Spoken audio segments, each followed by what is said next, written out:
आणि पिंपरी चिंचवडमध्ये जी मेट्रो आणि पीएमपीएमएल कंपनी चालली बसेस, त्याच्यामध्ये माझ्या पिंपरी चिंचवडकरांना इथून मेट्रोतनं कुठेही जायचं असेल तर त्यांना मोफत प्रवास करणार। पुणे पिंपरी चिंचवड पुरतं, पुणे पिंपरी चिंचवड दुसऱ्या मेट्रो नाही, ही आपली मेट्रो। नाही तर मुंबईला जाल मेट्रोत बसाल, दादा म्हणला फुकट, अरे तुझ्या ती तसलं नाही, तिथं पकडतील, नागपूरला पकडतील। ही आपलं पुणे आणि पिंपरी चिंचवडचं चाललंय आणि आपली पीएमपीएमएल आहे ती पण फुकट, त्याच्यातनं पण तुम्हाला कुठं जायचं तिथं जा। त्या संदर्भामध्ये आमच्या समोरच्या पार्टीनं 75 वर्षाच्या पेक्षा जास्त वय होईल त्यांना फुकट।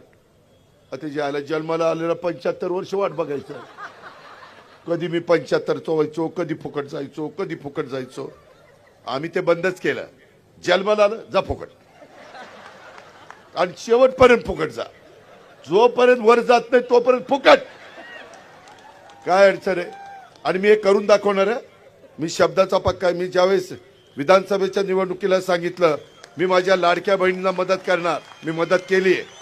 मी माझ्या शेतकऱ्यांना 3, 5, 7.5 हॉर्सपावरच्या मोटरचं वीज बिल शून्य करणार केलं। आज माझ्या शेतकऱ्याला वीज बिल शून्य येतं, शून्य।